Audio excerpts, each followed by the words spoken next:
I'm MarzGurl. I'm JoshKnightTheFirst. And welcome to episode 61 of MokkoriPlay, the only podcast dedicated solely to all things City Hunter. On today's podcast, we're going to cover Season 2, Episode 10 of City Hunter, titled Mokkori Killer, The Princess's Noble Aura, Part 1. Another two-parter, yay! Because there's so many of these. This one's going to be a lot of fun, and we're going to have fun all episode, and then it's going to come to a screeching halt right at the end. Just the last couple of minutes are kind of terrible. That's all. Only the last couple of minutes. Up until then, it's a fun ride. It really is. It's one of the more funny episodes, and then they had to go and ruin it. Yeah, that's a shame. It's a real shame. How are you guys doing listening to this? We're happy that we're doing this in the year 2023 and that people are still listening. I hope you keep listening after this shit keeps happening in this show. Because we get it. When stuff like this happens, we want to make sure to tell you guys up front, hey, content warning, Rio is gonna be an ass this episode. He's not the only one who's an ass this episode either. So there's the blame gets shared. There's some discussion that needs to happen.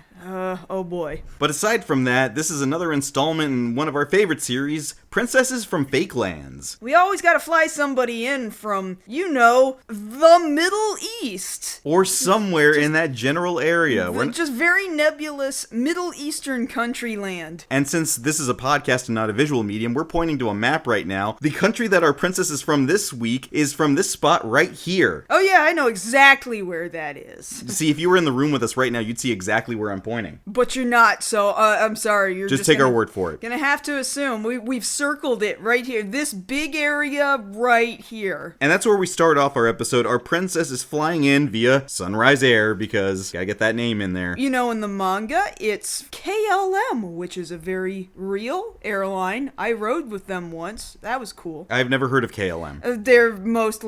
It's a Europe thing. So flying in on Sunrise Air, KLM, why don't you tell them where this princess is gonna be from?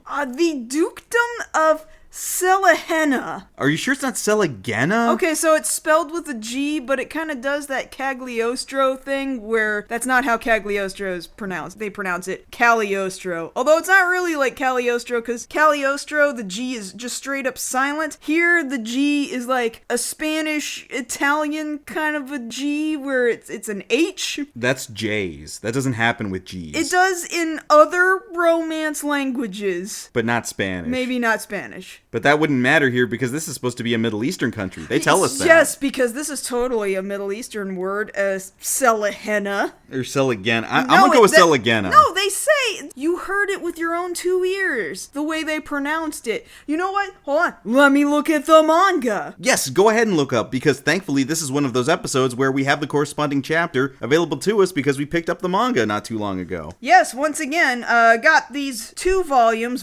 13 and 14, very cheap at Book Off. So, this worked out for us in our favor this time.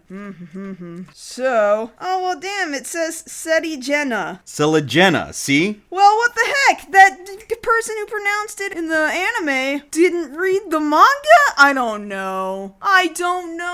Look, they just needed somebody to double check with the manga, like we just did. So Selagena. Selagena. Nobody knows Selahena, Selagena, Selagena. Jenna. It doesn't matter. It's not real. Selengenian. Sure. Neon Genesis Selengenian. So our princess for the next two episodes is going to be a Princess Alma. Everything that we're told about her up front is that we don't know what she looks like, we don't know how old she is, we just know that she's coming from this country, and the reason she is traveling right now is because it is a tradition in the country she's coming from, Selagena, that a princess must travel the world before her ascension to the throne. Afterwards, she is not allowed to leave the country ever again. So this is the only time she ever gets to get out. Well, that's bullshit. I know, right? Because, speaking for yourself, right? You're somebody who loves travel. I sure Imagine that you could only travel once in your lifetime. Yeah, that'd be a bummer. I'd already be done, and damn, I'm stuck here. This sucks. And see, I've only traveled twice out of the country. Because once to Canada with you and then once to Japan with you. There's other places I would want to go. Yeah, exactly. I've tried asking you about those places, but you're always like, no, not those places. Some other places. Yeah, because, there's so many places to visit in the world. Yeah, but if all you had was time to travel, wouldn't you just go to all the places? places? I would go to all the places. So naturally, I don't see why somebody who could only travel once wouldn't want to go to Japan, and that's exactly what Princess Alma is doing here. But nobody knows anything about her. They're just like, oh, I hear she's a princess. Well, is she hot? Oh, I don't know. Nobody knows anything about her. Well, we do know one thing about her. She's missing. Oh, that sucks. And then it ends up in all the newspapers, so she must have been missing for at least a day. Or, unless the newspapers ran that fast and they're like, hurry up and print it for the evening paper? Some papers used to do that. Some papers used to run twice a day when, people still cared about newspapers. I mean, this is way back before internet, so news traveled slower. Yeah, so newspaper prints this news story. Oh, the Princess of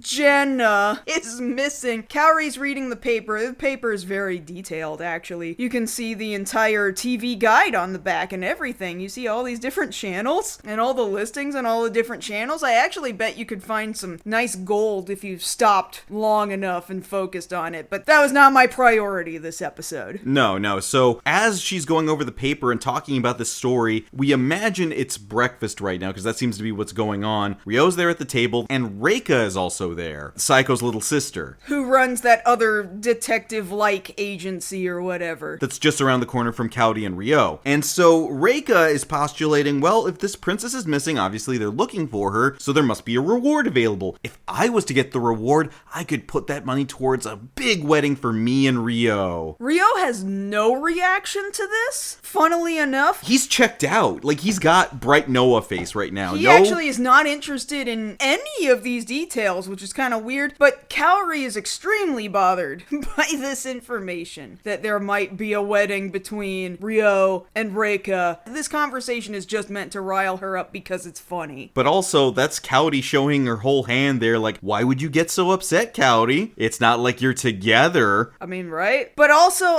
they do live in the same building, so, like, if Ryo left, admittedly, she might be screwed. But, like, why would he leave, though? More than likely, if it was me, this is just my thinking, Reika would be the one moving in, because remember, they don't even live on the same floor. No, they don't. I don't know. None of this actually makes any logical sense, and right now, Kaori's not being very logical, and she has thrown an entire table, just the whole table, at Reika, and everything else that was on it, which, you look at the manga panel, and it's pretty much exactly the same, although the animated version does have one difference of she's also thrown, like, you can imagine their record albums from a very specific, particular artist flying across the screen. So eagle-eyed viewers will, much like us, will pause and notice that there are two very noticeable album covers for two albums by the artist Shogo Hamada. And these album covers are of two albums called J-Boy and Down by the Main Street, which came out in 1986 and 84 respectively. And they're both real album covers, like, they recreated them almost 100% perfectly, so it's like, oh, they really like this music. Why don't we go look up this music and see what the animators were listening to? Now, admittedly, the song J-Boy, which I guess is the title track off the album of the same name, it sounds a lot like what's gonna be the next opening here for City Hunter. None of these are songs for City Hunter, by the way, but it's just very indicative of the time, the kind of music that was playing at the time, what was popular at the time, and it's just cool to see this window into what kind of music these animators liked. Yeah, like getting a picture of the culture. One of the songs off the album Down by the Main Street, which is a song called Dance, really sounds like it could be music that you're hearing in the background when an action scene's about to pop off here in City Hunter. So I feel like maybe it's entirely possible that the people who were doing the music for the show might have been into this too and were listening like, I want something that sounds a little bit like that. That could be. I don't know who made the musical decisions on the show, but everything sounds kind of similar. It's just cool when we get these little moments where it's like, oh, we can totally tell what the animators were watching, what they were listening to, what games they were playing. Yeah, a very cool cultural window. But effectively, Reika has been chased off out of the apartment, and it's worth noting, at least for me, that the way she's drawn is more cartoony, and that's 100% what it looks like when she's run off from the apartment in the manga panel. Yeah, quite a bit of this episode is lifted pretty one-for-one out of the panels of the manga. It's extremely similar aside from just a couple of minor differences. But here, now that Reika has been chased off, now it's just Kaori and Ryo there, and Ryo is now starting to think about, I've been listening to you guys talk, and maybe, I should give it a shot, see if I can find this princess, right? Maybe I want that money, if there is reward money, which And- nobody actually confirmed was real, but we're imagining that it exists now. But also, it's a thing for guys, it's just a thing for us guys. And Cowdy decides to totally entrap him here. She's like, oh yeah, you really want to bone a princess, don't you? And he's like, well, yeah, all guys think about boning a princess. That's just what we do as guys. Which Cowrie is very much like, ha, got you, sucker. And then she just, gets him with this really nice, expensive-looking boombox. Like, come on, what did the boombox do? It didn't do anything wrong. It's just collateral damage. And so Ryo's backing away from Cowdy, having already hit him with the boombox, like, hey, calm down. It's not like I'm actually gonna run into the princess. By the way, here's a phone call that we just got from the princess. So somehow, and again, we have to put it out there, City Hunter's information is everywhere. Anybody can find this information. Look. This is a time period where doxing is way harder, and yet Ryo apparently has made it extremely easy. Well, I mean, it doesn't help his case that his building is the only building that looks like that in all of Shinjuku. I guess, wouldn't you question if a building was largely empty and owned by only 2 people? Well, no, it's owned by 1 person, but only 2 people live there. Right. So yeah, somebody from the princess's contact list, liaison, whoever, has Rolodex. Yes. Oh, yeah, you're right. It's the 80s, so a Rolodex. Has called up Ryo and has decided, hey, we'd like to hire you as the bodyguard for the princess while she's over here in Japan. Ryo's very excited about this, so of course they accept, and I guess they're meant to meet up down at Shinjuku Park, or some park in or around Shinjuku. I just automatically assume it's a park in Shinjuku. And that very well could be Shinjuku Park. I don't know, it might be. But there are other parks, they do exist. Just pick one, and it's that one. Yeah. And so as they're waiting, a woman approaches them, and as soon as Ryo sees her, he is awestruck. She is gorgeous. She's dressed very fashionably, and Ryo can't help but stare at her, oogle her. Oh my god, you're the prettiest thing I've ever seen. You must be the princess. Which, we're gonna get to this, but he's not wrong, but they're gonna tell him he's wrong. So for the purposes of the moment, no. It's not the princess. He's like, well, you just said you're the person who contacted me, right, over the phone just now about the princess? Well, yes, but let me introduce you to the princess. Well, this little girl starts shouting at him from 3 feet shorter than where he's looking. There's this other little girl that they are claiming is Princess Alma, and she's literally at dick level. I hate saying that. Oh, God. I hate saying that, but that's the way she's drawn, is that her face is right at crotch. Okay? The reason we say that. This is important because in the manga. Thankfully in the anime, the worst that happens is that tiny Princess Alma, quote-unquote Princess Alma, is very upset that Ryo is trying to make moves on the nice lady man and just hits him in the dick, which is great. He deserves that. But not only that, but in the manga, because her face is at dick level and Ryo very easily gets boners at pretty ladies, there is a very large boner in a child's face. It's there, it's huge, and it is in her face. She's very unhappy about it, as well she should be. And of course, punched right in the junk. Right in the balls.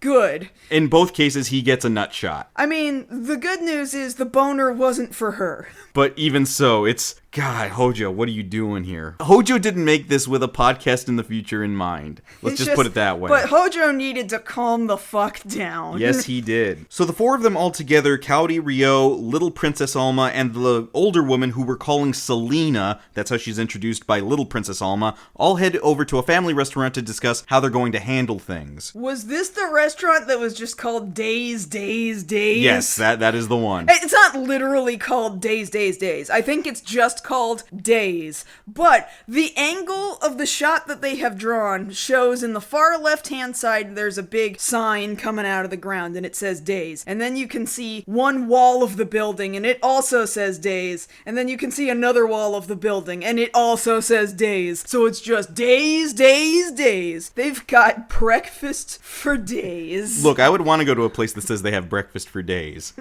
I am for that. Okay. But here at the restaurant, Princess Alma, and I'm doing this in air quotes, shows off the bracelet that shows off the royal crest, which was also seen in the newspaper that Cowdy was reading at the beginning of the episode, verifying that they are who they say they are. And Alma explains to Cowdy the reason we're here is, much like we said earlier, they just want to relax on their own, both Alma and Selena. They don't have to worry about anybody else telling them what to do or making their itinerary for them, because this is the only time they're going to have to do this, and because Alma will never have the chance to leave again, they have to try and make the most of it. And the best way to do that was to make sure nobody interfered, which is why they hired a bodyguard. Sounds pretty convoluted, but alright. And so Rio's hearing all this, Cowdy's on board, but because Rio is, as we all are supposed to be, under the impression that Alma is the princess, the little girl who looks mysteriously like Sailor Mercury if she was like 2 feet shorter. Sailor Mercury if she was just a few years younger. Well, like, okay, Sailor Mercury in the face, but wearing like Asuka's school uniform from Evangelion. Right. I mean, it's definitely child-size uniform. Yes. But seeing as Rio has a very anti-children policy, he just kind of says, nah. I'm not babysitting these kids. And she's like, okay, look, if you take us around everywhere, if you give us the protection that we're asking for, then I promise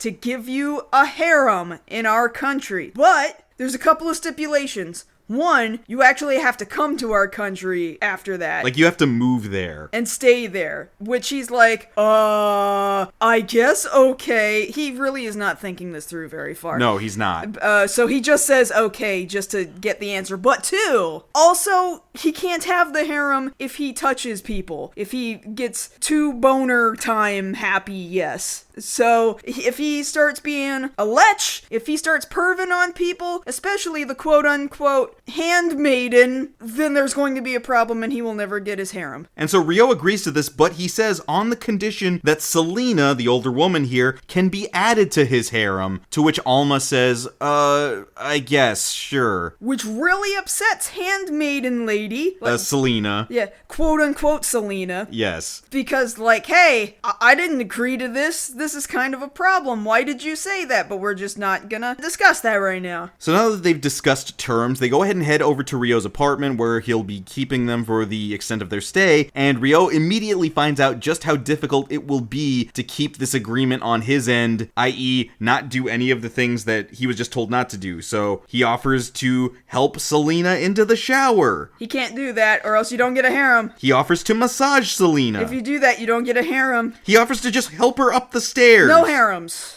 Can I offer you a drink? No. Can I just touch your hand? No. None of that. In the manga, there's one additional one that I thought was really funny, where Rio kind of starts to fall down the stairs, and Selena actually tries to go in to catch him, and that's a no also, because... So no touching in either direction. In either direction, yeah. And so at seeing all this, Cowdy is overjoyed. She's like, oh man, I might not even need my hammer today, I'm just gonna put this back. And so naturally, Rio's getting frustrated, and he's thinking to himself, all right, okay, I see how it is. Daytime, I can't do anything. Nighttime, though, that's a different game. I'm gonna just sneak into that bedroom, and I'm gonna get my Mokkori on. It's gonna happen. Except it doesn't, because the princess and the handmaiden sleep in the same bed, so there's no getting to them. And it's made all that much worse, because little Princess Alma is just talking in her sleep.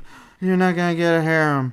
You're not gonna get a harem. I'm not gonna get a harem. Oh no, I'm not gonna get a harem. They're both asleep and they're both very stressed out. And so Cowdy comes into the bedroom in the middle of the night thinking, oh, I hear Rio making noise. I bet he's trying to make a move. And then she sees, oh, he's actually fine. He's incapacitated. All right, I'm going to bed. All things considered, it worked itself out. So the next morning, everybody piles into the Mini Cooper, thank God it's back, and they take the princess and the handmaiden on a tour of Tokyo for the second time in as many episodes. Yeah, but also also, like, the third time total. This isn't even the first princess he's taken on a tour. But this is the third tour of Tokyo that we've had this season, and this is only episode 10. Was the first one this season also? I thought the first one was last season. No, there was one in episode 1. There was one, like, it was last episode. 1? Okay. I remember Season 2 last episode. Yeah, that's fine. So 3 this season. Okay, so it was this season. That's a lot of tour. Like, that feels like padding. Well, I mean, you saw Ryo's face. He's looking like, man, I do not want to be doing this. Probably because he's done this shit too often as of late. Why does he have to do this again? This is bullshit. Like, unless we're told otherwise, it's only been a week in between guided tours. I mean, at least 2 of those places were not places he had taken the last people on a tour. So he didn't take anybody to the Diet Building before. He didn't take anybody to the Imperial Palace before. But now he's done it this time. So, I mean, at least the tour is slightly different and adjusted for this princess. But at the same time, I can imagine anybody being like, if I have to see Tokyo Tower one more damn time, I swear. I know. Like, I sort of feel the same way sometimes. Well, because, like, I could say that, like, having grown up in San Antonio, it's kind of the same thing. Like, if I hear somebody saying, oh, I'd like to go see the Alamo one more time. I want to see the Tower of the Americas. No, you don't. No, you don't. There's nothing there. You want the gift shop. That's it. That's all that's there. At least go to Ripley's Believe It or Not. Go to River Center Mall. Do something. See what's going on down on North St. Mary's. Yeah, you'll have much more fun there. And that was a quiet moment of us remembering where we have lived for most of our lives. I know, I miss home. Back in 5 years. We'll fix it. But since Ryo has obliged and taken them on this tour, Selena looks very happy, and she's beaming and telling Alma how happy she is about this. And Cowdy just happens to comment, she's just beaming with joy right now. It's almost like she's the princess. Wow. What a concept. Imagine if she was. Wouldn't that be some shit, Josh? Can you imagine that? What if she was the princess? Like, I can't believe it. I would never. Folks, if you can't tell, we're using sarcasm real hard right now. I can't believe we're even considering she might be the... Oh, that's so funny. And we're going to wrap that up in just a moment. So now they've gone on the tour and they do the same thing as they did last week. They go have sashimi lunch, the real expensive one. Oh my god, the Japanese eat fish raw? Oh my god, yes. You absolute foreigner, you. And so, like, Cowdy, Alma, and Selena are having fun here at lunch. Ryo decides to excuse himself. Hey, sorry, I gotta hit the head real quick. Gotta go use the toilet. Is hit the head a thing people say? Yes, it is. I have never heard that. I've heard other people say they've never heard it. In some places, it's part of the vernacular. The head is another way of referring to the toilet. No, I understood context, okay? Yeah. I get that. I've just never heard that phrase before. Yeah, it's a thing. Oh, okay, thank you. I learned something today. Good job. Benkyo ni narimashita. Hi. So, Ryo decides to excuse himself to go to the restroom, and he decides to tell the audience what his plan is. Oh my god, thankfully this plan doesn't happen. Okay, but look. So Ryo realizes he can't do anything if the princess is around Selena. So he needs to remove the princess from the equation. No, he needs to remove Selena, the little girl. The little girl. He's planning on getting rid of the little girl. Yes, okay? To specify right now, as far as we're all aware, the princess, the little girl, is the one he's got to get rid of right now. Okay, fine. So he calls them, the subtitles say they're sleeping pills. Let's be real, they're roofies.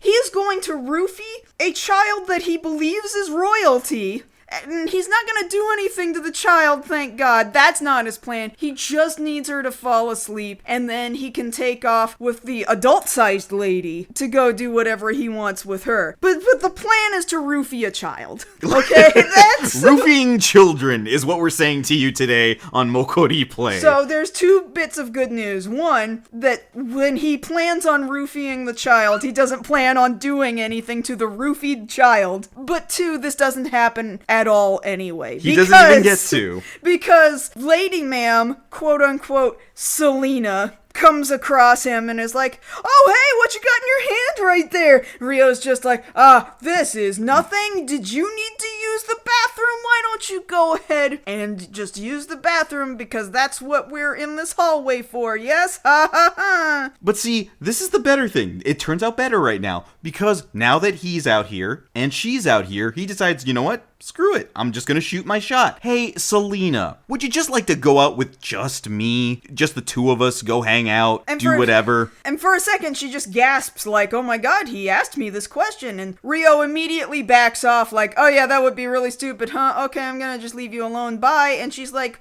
wait, so you weren't serious? That makes me kind of sad, actually. And Rio realizes, oh shit. It worked. So he's like, oh, damn, I got an in? Oh, yeah, let's go. Let's ditch this place. Get out of here. Let's blow this pop stand. And so they took off. They just go out right now. Right now. And Cowdy and little Princess Alma are left there at the restaurant with Cowdy having to explain, oh yeah, your handmaiden's gone. But it's okay. I'm here to protect you. I'm just more worried that he's gonna get all gropey-feely on Lady Ma'am. But now, little Princess Alma is freaking the hell out because she's like, oh no, this is exactly what I was trying to avoid. What will happen to the princess now? Unfortunately, she has said this out loud, so now Kaori is like, what do you mean, what will happen to the princess? Aren't you the princess? Is that not you? So about that. I gotta tell you something. This may come as a shock.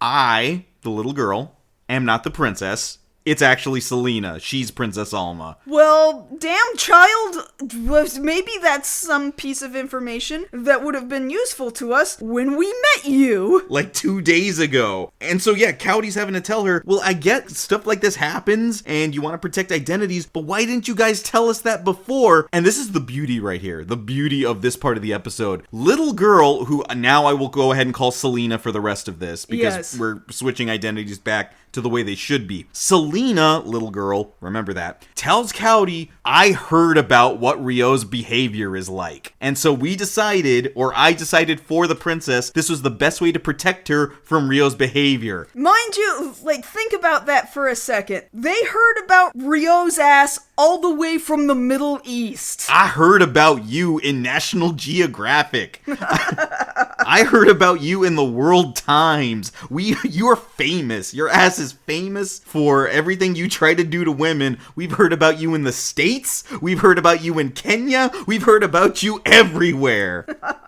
Penguins in Antarctica know not to trust your ass. Sort of defeats the purpose of having a semi-secret identity, I feel like. Like, at a certain point, you just figure if you don't know who City Hunter is, you just don't want to know.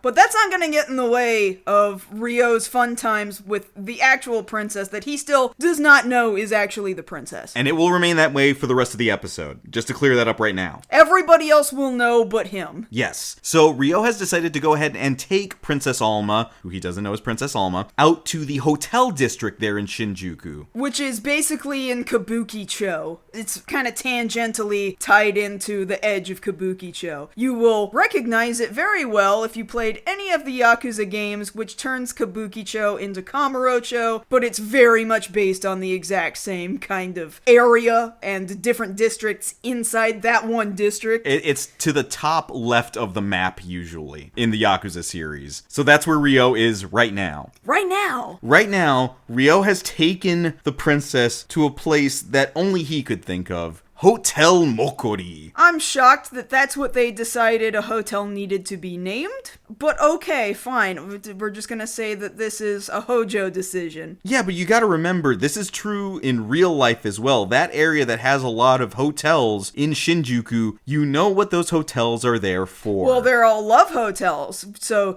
you largely pay by, like, the hour. Yeah. And if you're paying by the hour, you know what you're doing. Thankfully, they have left out a part of the manga chapter where Rio also runs into somebody that he's met before who also appears to be a trans woman, and she very much is kind of sweet on Rio. And Rio kind of reels back, trying to not actually engage with this person. It's kind of not great. I'm kind of glad it's actually not in this episode of the anime, because we're gonna get shitty stuff later, so I'm glad we're just gonna save that for the end. So not being accustomed to this area, the princess is taking in all of the sights and all the sounds of Shinjuku, and especially this hotel, which is designed to look like a medieval castle. She's like, oh, that looks so interesting. Are we gonna go in there? And Rio's like, yeah, of course we're gonna go in there. Let me go ahead and wrap my arm around you as we do that. But the princess has some weird aura around her. We visually see this with like this green glowing energy field. Smoky energy kind of coming off of her that we assume is actually invisible, and this is just for the sake of the audience, just to get an idea of what it feels like. But what it means is that Ryo does not feel like he can touch her. Right, he feels it as static electricity, like, that hurt to touch. And the best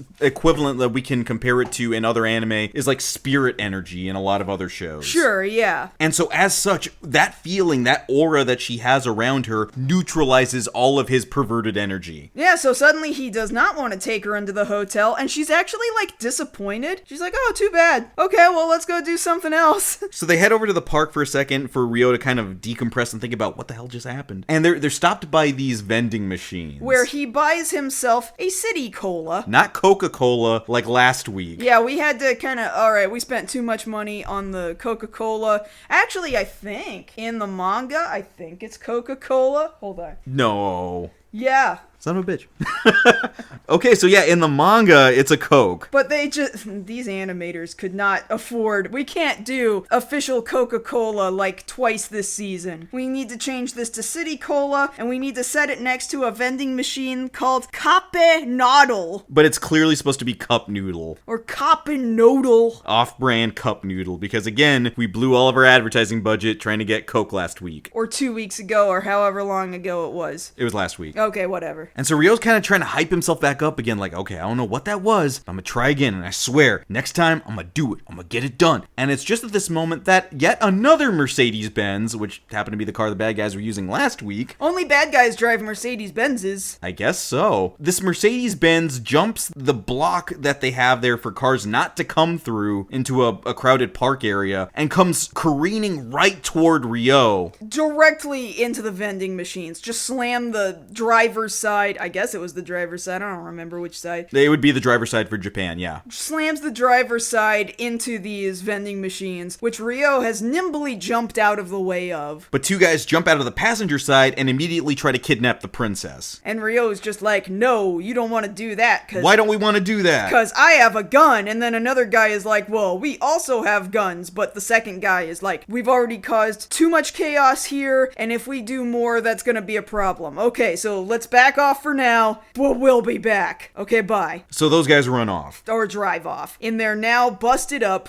Mercedes-Benz that they deliberately drove into the vending machines. Now see, because we know there's that manga out there about the person who has isekai'd their way into the world of City Hunter, right? Yes. Chihokara City Hunter. Right. If I was in that manga and I was there, oh, this is the scene where this happens, I would just totally run up to the vending machine and take out all the candy. I mean, if I was a person in the park and I had just seen that happen, I don't need to have read the manga to know, hey, sweet, the vending machines are busted up. Let's go. Free Kappe Noodle.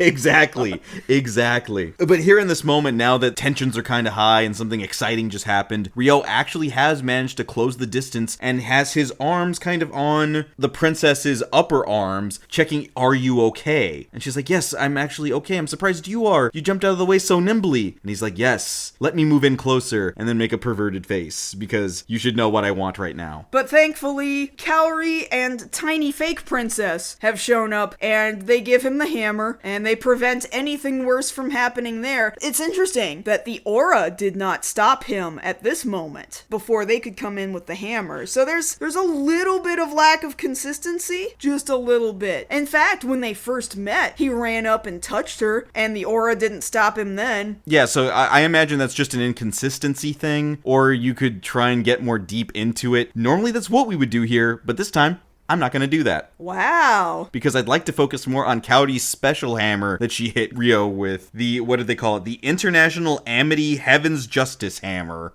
So international friendly relations. Yeah, so keep it friendly between our countries. Just friendly. Nothing more than friendship here. Don't do that. Leave room for Jesus.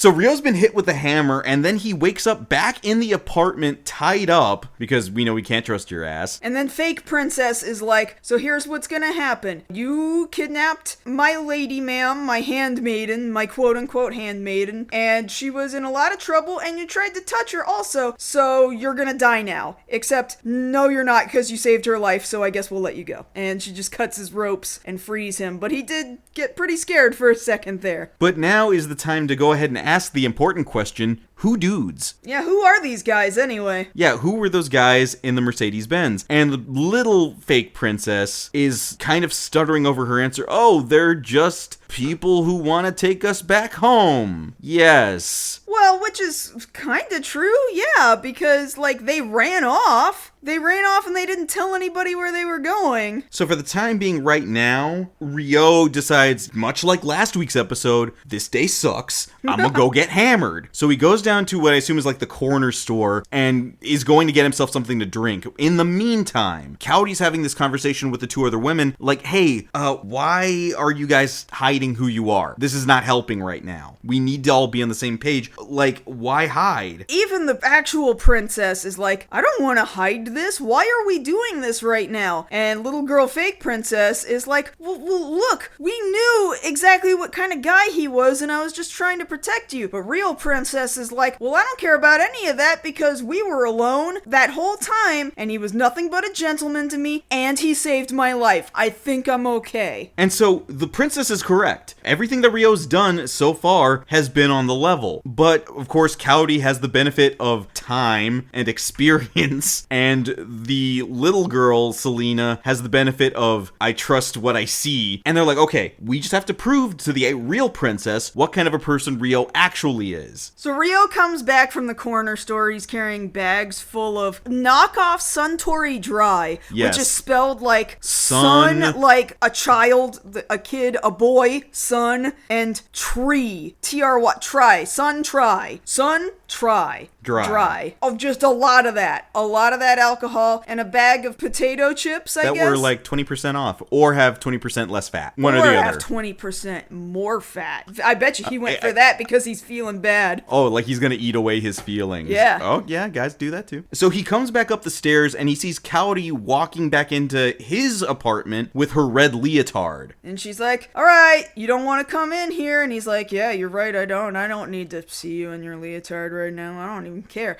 And she's like, I mean, that's fine because it's not even for me. It's for Selena, who is not really Selena, it's the princess. And Kaori walks into that room and closes the door behind her, but Ryo is like, did I hear that correctly? Is the hot woman about to wear a hot outfit? And so he goes up to get a closer listen to the door, and in the anime, she does not actually put this leotard on, right? But they do have a very loud conversation on purpose so that they can be heard through the door, like, oh, do I need to not wear underwear when I'm wearing the leotard? Yeah, that would definitely look better on you. Ryo is getting really, really fired up. But the princess's aura is so powerful that it's coming literally through the doorknob, and Ryo can't even touch the doorknob to open the door and go in the room. Mind you, this is a giant case of entrapment because nobody's actually getting undressed, nobody's putting on a leotard. Coyote is just ready on the other side of the door with her hammer cocked, ready to go ahead and smash Ryo's face in should he break through the door. So he tries several times, and he cannot get through this door. He just can't do it. He doesn't know what it is. This energy is emanating from this door, and he's just finally decides after so many tries, I guess I give up. This doesn't make any sense, but it is very upsetting and depressing, and I'm just gonna walk away. And everybody behind the door is like, wow, I can't believe he didn't get excited about any of that. And it's just a really interesting interpretation of what the manga actually did, because in the manga, once again, Ryo has a physical boner. It's just this enormous boner, just getting the idea of seeing the lady in a leotard, and he really wants to go in that door. So he actually manages to get through the door in the manga, and he sees the princess. We know it's the princess. We see the princess in the leotard. She actually put it on. But what we also see is that Ryo's boner goes away. Oh my god, it's a very strange depiction. The princess gives off an anti-boner AT field, is what's happening So here. he walks away. Again, it's the same result, that he walks away all dejected and he doesn't have his mojo. And he goes upstairs and they're just like, oh wow, usually he's got a boner and right now he doesn't have a boner. That's so weird. So he's up on the roof trying to contemplate this, and Cowdy comes up to check on him because even to her that's weird behavior for him that he didn't go through with it or didn't successfully try to get through the door in the anime. And so he's up on the roof and he's telling Cowdy, something weird's going on here, and he explains to her the aura thing and that it's canceling out his Mokkori power, and he deduces that woman isn't an ordinary woman. And Cowdy's like, crap, he figured it out. Yeah, so what I think is really going on here is that Selena is actually a trans person. Damn it! We're right at the end of this episode. We've got like a minute and a half left in this episode on the anime. And then Ryo goes and says this, and now all the fun's about to come to a screeching halt right now. The screaming transphobia shows up right at the... We just had to squeeze it right in there. We were having such a good time, and then transphobia happened. Mind you, Kaori is trying to walk him back. She's just like, okay, hold on now. We don't need to be jumping to this conclusion, but no, Ryo is convinced. But what makes it worse is that tiny child posing as the princess overhears this conversation, walks up onto the roof and is like, damn Ryo, you got us cold. That's exactly what it is. That lady, who is my handmaiden, actually is in fact a trans person. It is a very normal thing for our handmaidens to do because it means that they can fight people to protect the princess if they have to. Why have they done this? And so Ryo goes down the stairs being like, oh, well, I guess that answers it. And as he goes down the stairs, there's Selena there. And because Cowdy and Little Girl aren't around, Selena feels a little more emboldened to try and move closer to Ryo. Because, yeah, she's actually kind of starting to get a little sweet on him. But unfortunately, having heard all this crap that Cowdy and Little Girl have said to reinforce what he was already thinking, now as she's trying to move closer to him, Ryo's pulling away. And it's just really shitty because it's a reaction to this idea that she might be trans. She's not even really trans, but imagine if she was actually trans, right? Like, regardless of whether she is or not, this is such shitty behavior out of Ryo, just hiding from her. Yeah, it's awful.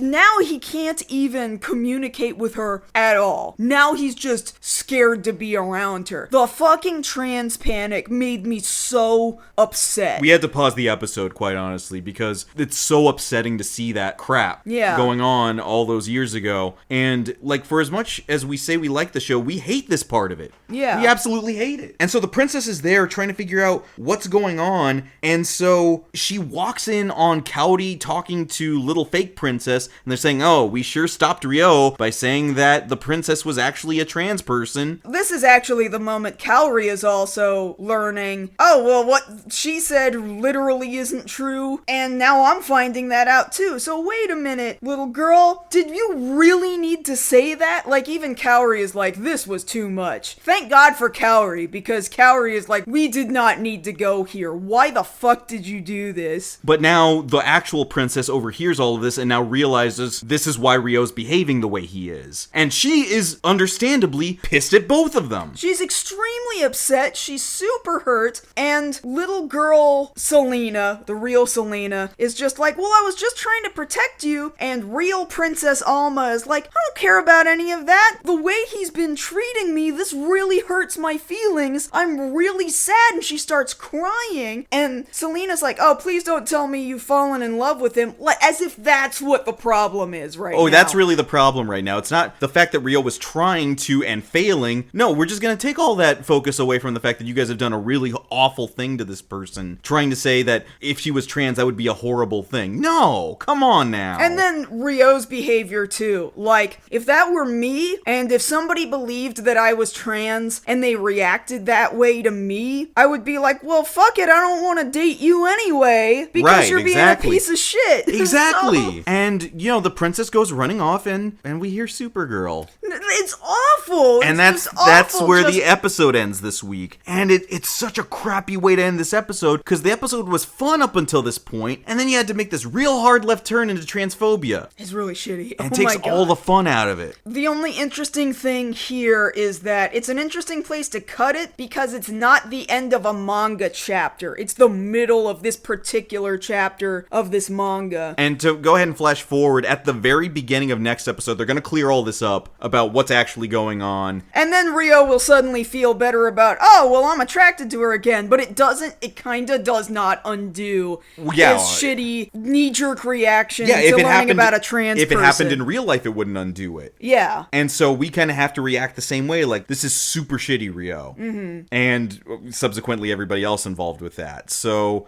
yeah, that's awful. We were having fun up until this point, and I'm not going to lie that we weren't having fun, but we're definitely not now. Thankfully, that's not going to be a big issue next episode, but again, it's going to be hard to undo Rio's trans panic. I just hate it when they write it in there, quite honestly. I know. But that's also Hojo's fault. Yes. You know, like, the source material did the same thing. And it's the same thing that we've described before, where they're using the term okama, which, you know, we've heard them use before throughout the series. We've heard in other pieces of media. And again, you can have an explanation, okay, that, you know, people weren't as progressive about how to think about gender identification and gender identity, but that explanation isn't an excuse. Yeah, we can't excuse this. So yeah, that's this week's episode. Next week, we're gonna, like we said, wrap up the confusion that we're having right now over who's who and what's what. And yeah, there'll be some more kidnapping attempts. Maybe even a successful one. Who knows? And we'll get... We know, we've seen this episode We've seen this episode a couple times now. And we'll get this all wrapped up, and hopefully we can move away from this and pray that Rio never does this again, even though we know he's gonna do it like 1 or 2 more times. Oh my god. Can we wrap this up? Let's just wrap. I'm sorry. We're sorry about that, guys. We gotta stop. Let's wrap it up. Come back next time when we cover the 11th episode of City Hunter 2, Mokkori Killer, The Princess's Noble Aura, Part 2. And if you want to catch us outside this podcast, you can always find us both on Twitter for now. I'm at JoshKnightTheFirst. And I'm at MarzGurl. Thank you all so much for listening to our 61st episode of MokkoriPlay. And if you don't come back next episode, I'm gonna go off and date a princess. The hell you are!